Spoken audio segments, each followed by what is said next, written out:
Préparons demain, c'est votre podcast grand angle sur l'efficacité énergétique et la décarbonation.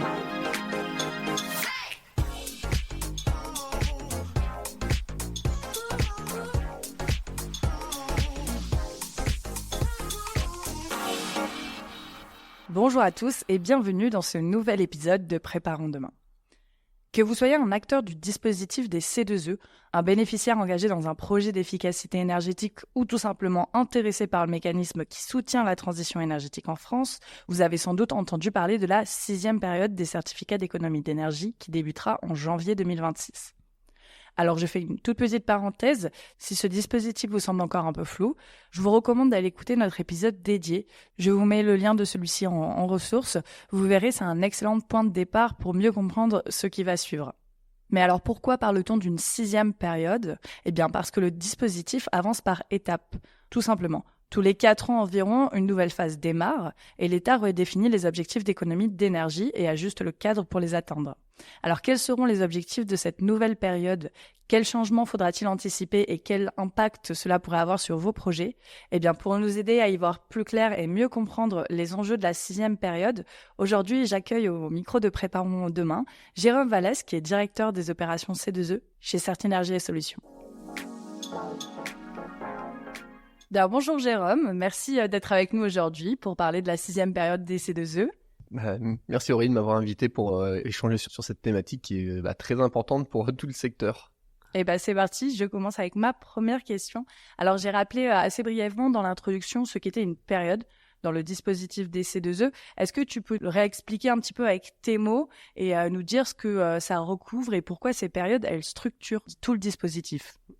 Écoute, une période C2E, en fait, c'est avant tout une durée. Donc ça, on a connu des 3 ans, des 4 ans, maintenant des 5 ans. Et donc, c'est une durée pendant laquelle l'État va fixer des objectifs d'économie d'énergie aux principaux producteurs d'énergie, qu'on appelle aussi les obligés. Et cet objectif, c'est l'obligation. Et donc, avec cette obligation, en même temps, il y a tout un ensemble de règles qui est défini pour produire ces C2E, qui eux vont venir matérialiser les économies d'énergie qui sont réalisées. Et plus généralement, ce fonctionnement par palier, en fait, il est en lien avec la PPE de la France, donc sa programmation pluriannuelle de l'énergie, et de ses objectifs de réduction des consommations d'énergie pour 2030, qui ont été notamment définis dans le cadre de la transposition de la réglementation européenne Fit for 55. Et du coup, la 6e période, comme on l'a dit, a été annoncée. Quel est l'objectif national qui a été fixé ? Et qu'est-ce que tu peux nous en dire par rapport à celui de la 5e période, par exemple ? Alors, déjà pour commencer, on va parler en fait en TWh Qmax. Donc c'est important de se pencher sur l'unité, parce que c'est celle qui est utilisée pour les C2E. Et donc ça signifie des TWh qui sont cumulés et actualisés sur la durée de vie des équipements changés. Donc après, pour aller droit au but maintenant, donc pour la 6e période, l'obligation, elle va être de 1050 TWh Qmax par an, avec un coefficient de précarité de 0,364. Ça veut dire qu'une part des C2E produits devront l'être au bénéfice de ménages précaires.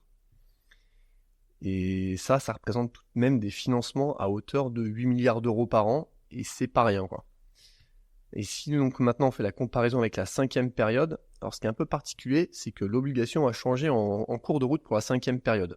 La première année, on était sur 625 TWh Qmax par an, et les 3 dernières années, on était sur du 825 TWh Qmax par an.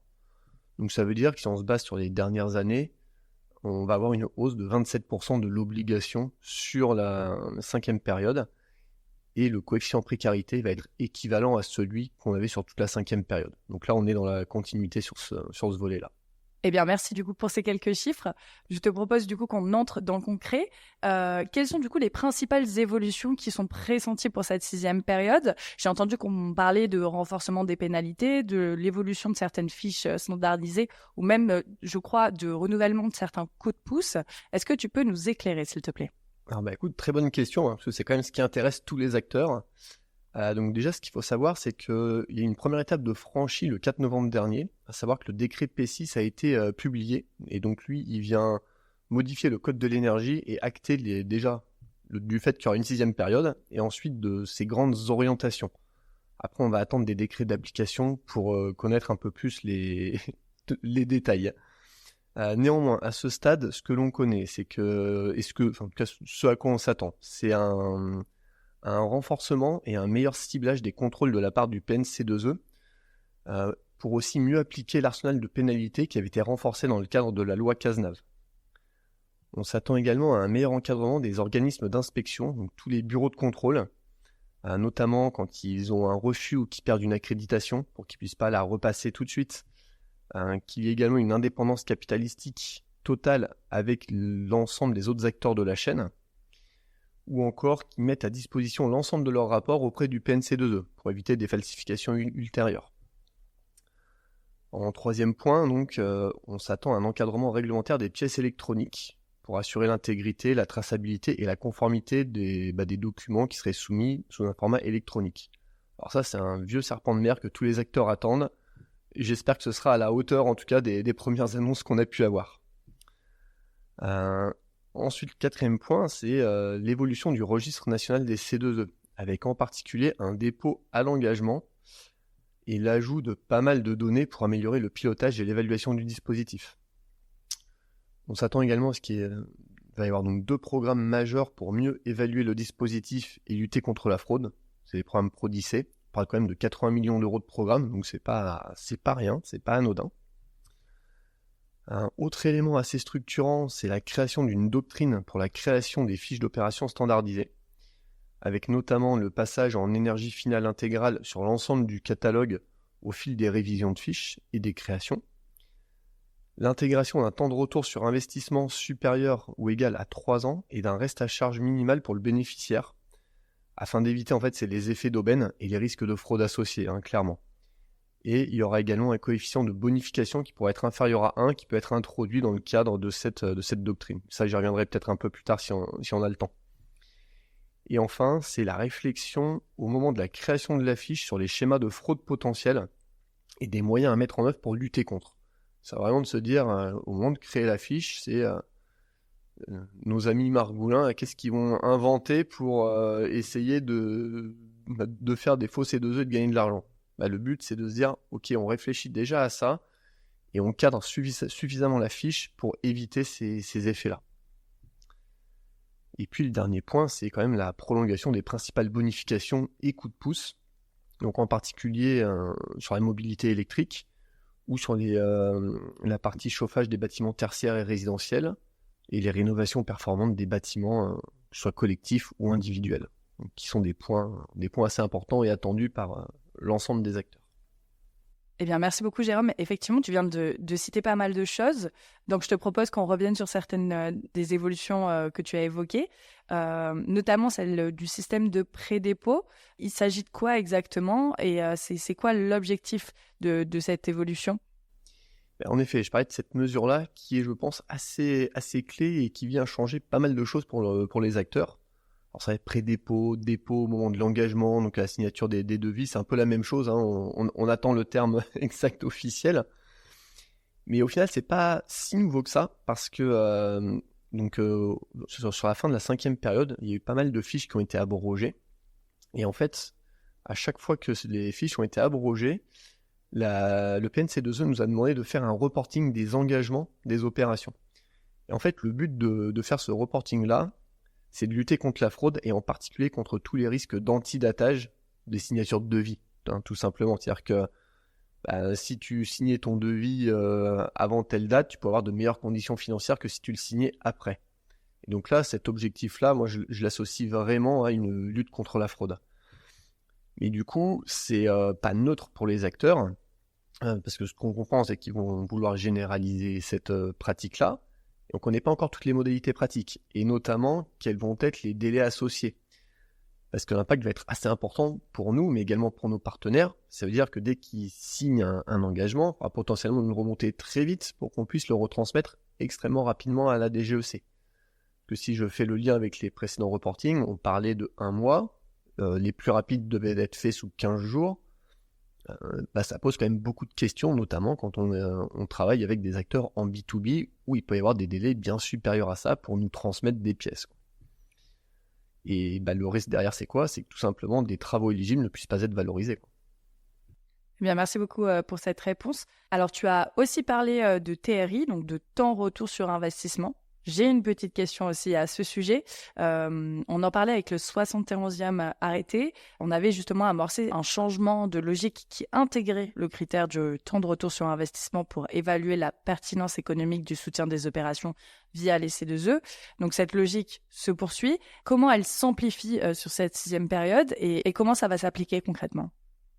Et ben alors, c'est très intéressant, parce qu'en fait, c'est plus qu'une logique, c'est qu'aujourd'hui, c'est une doctrine, dans le sens où ça a été écrit noir sur blanc dans le Code de l'énergie, et c'était publié notamment dans le fameux décret qui est sorti le 4 novembre. Donc maintenant, toutes les fiches vont être regardées et analysées sous ce regard-là. L'objectif derrière, c'est quoi? C'est de dire, les C2E, ils doivent être présents pour aider à financer que des opérations qui en ont réellement besoin et pas pour financer des opérations qui l'auraient été par ailleurs naturellement par les acteurs. Et donc, ce qui est assez intéressant, c'est qu'ils vont regarder ce critère-là donc sur la base des coûts de travaux réels. Donc, il y a visiblement eu tout un travail fait pour guider les acteurs sur comment évaluer des coûts de travaux, parce qu'il y a des travaux induits, est-ce que ça rentre ou pas dans le coût des travaux pour le calcul du temps de retour sur investissement. Donc il y a pas mal de questions là-dessus. Et puis donc ils mettent également un coefficient de bonification qui peut être négatif. En fait, c'est quoi? C'est pour dire une fiche où au final on se rend compte qu'il y a un vrai potentiel d'économie d'énergie. Si elle a un TRI qui a 2 ans et pas à 3 ans, plutôt que de ne pas la faire, on lui met un coefficient négatif pour remonter quelque part artificiellement son temps de retour sur investissement. Et ça permet quand même de pouvoir déclencher ce type de travaux-là qui... faut pas l'oublier, on a quand même besoin de gisements pour produire ces 1050 TWh par an, quoi. Merci beaucoup, Jérôme, pour toutes ces explications. Alors, je te propose qu'on refasse juste un petit point sur la 5e période. Aujourd'hui, qu'est-ce que tu peux nous dire sur le marché secondaire des C2E en cette fin de période, justement? Écoute, le marché secondaire, donc c'est toujours intéressant de le regarder dans ces périodes clés, parce que il peut évoluer beaucoup et faire preuve d'une forte volatilité. Aujourd'hui, ce qu'on constate, c'est qu'on est à des plus hauts historiques, aussi bien sur les C2E classiques que sur les C2E précaires. Et donc, on est vers des 9,30 €, 9,40 € pour du C2E classique. On a dépassé la barre des 15 € pour des C2E précarité. Parce qu'en fait, on sent clairement une tension sur la production et notamment sur l'absence de gisement suffisant pour produire l'obligation en face. Et c'est ce qui pousse vraiment le marché à la hausse. Et ça se sent particulièrement au niveau des C2E précarité.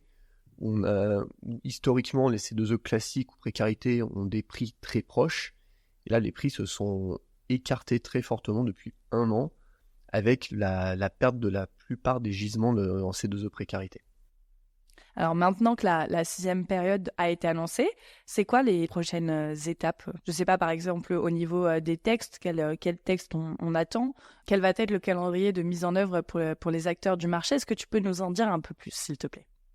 Du coup, donc, comme je le disais, la première étape qu'on attendait, c'était la publication du décret P6. C'est un petit peu le point de départ.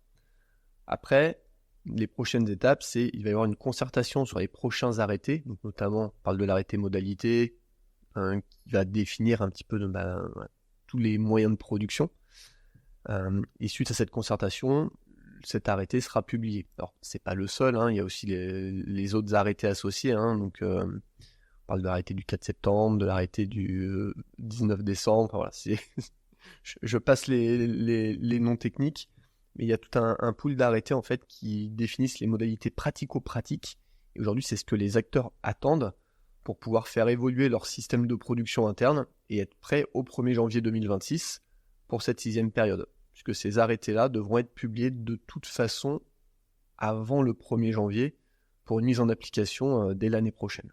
Et du coup, pour conclure, quel conseil tu donnerais à ceux qui ont déjà un projet d'efficacité énergétique ou à ceux qui envisagent de se lancer pour continuer justement à tirer le meilleur parti du dispositif des C2E à l'approche de cette P6?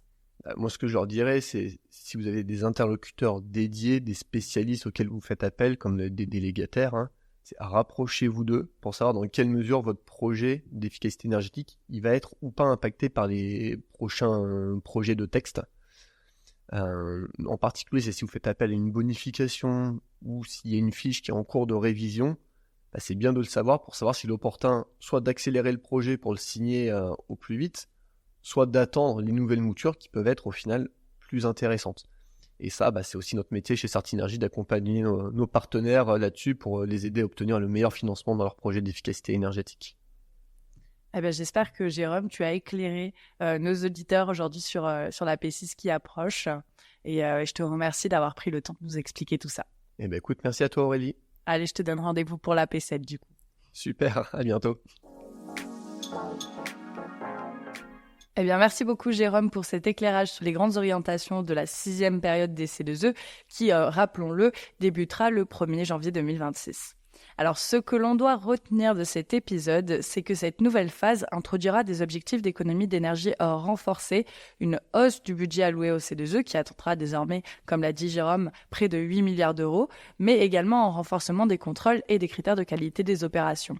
Alors, ce qui est certain, c'est que cette nouvelle période s'annonce comme un véritable tournant dans l'ensemble du dispositif. Alors, si vous envisagez de vous lancer dans un projet d'efficacité énergétique en 2026, qu'il s'agisse de l'isolation de vos combles, de vos toitures ou encore de l'électrification de votre flotte, entourez-vous des bons interlocuteurs, sécurisez vos démarches et abonnez-vous à nos newsletters sectoriels pour rester informés des évolutions réglementaires à venir.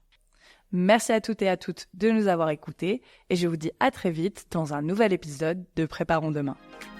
Si vous souhaitez en savoir plus ou écouter un autre de nos podcasts, rendez-vous sur certinergie.com.